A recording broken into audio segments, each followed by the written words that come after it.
नानू गुप्ता का जन्म साल 1942 में पंजाब के एक छोटे से कस्बे में हुआ था। एक किसान परिवार में जन्मे नानू का सफर बचपन से ही मुश्किलों से भरा हुआ था।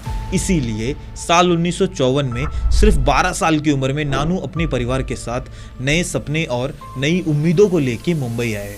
और मुंबई की भीड़ भाड़ और तेज रफ्तार वाली जिंदगी में नानू और उनके छोटे भाई विजय ने एक साथ मिलकर सिलाई मशीन और पंखे का काम सीखा। जहां उषा जैसे पॉपुलर ब्रांड्स के साथ मिलकर उन्होंने एक डिस्ट्रीब्यूटर के रूप में बहुत सालों तक काम किया, जिससे उन्होंने बिजनेस और मार्केटिंग की बुनियादी स्किल्स को काफी करीब से समझा। और लगातार मेहनत, ईमानदारी और तजुर्बे के बाद साल 1967 में सिर्फ 25 साल की उम्र में नानू ने माहिम के एक छोटे से कोने में अपनी पहली दुकान खोली। और वो थी सिर्फ 40 से 50 स्क्वायर फीट की एक छोटी सी जगह, जिसका नाम उन्होंने विजय टेलीविजन स्टोर रखा।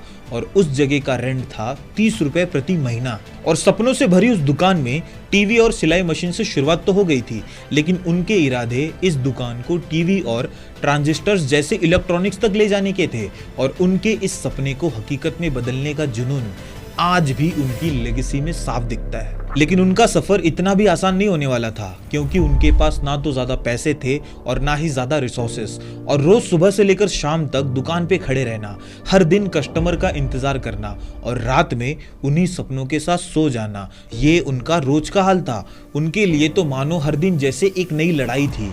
कभी दुकान के किराए की टेंशन, तो कभी माल के लिए पैसों की जद्दोजहद। और कभी कभी तो नानू ने वो दिन भी देखा था जिस पूरे दिन में एक भी कस्टमर दुकान में ना आया हो। लेकिन नानू ने कभी हार नहीं मानी। उन्होंने तो हमेशा अपनी मेहनत और ईमानदारी से हर कस्टमर को अपना बनाने की कोशिश की।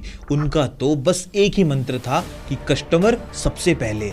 इसीलिए जब भी किसी प्रोडक्ट में दिक्कत होती थी ना, तो नानू खुद उनके घर जाते थे, ना कि किसी टेक्नीशियन को भेजते थे या फिर कोई बहाना बनाते थे, जिससे कस्टमर्स के दिलों में भरोसा बैठ गया।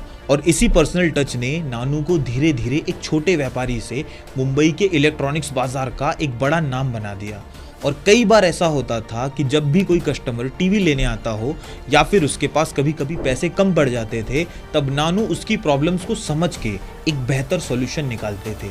वो कस्टमर पे भरोसा करके सप्लायर को एडवांस में पैसे दे देते थे और उन प्रोडक्ट्स को मंगवा लेते थे जो कस्टमर पैसे कम होने की वजह से छोड़ के चला जाता था।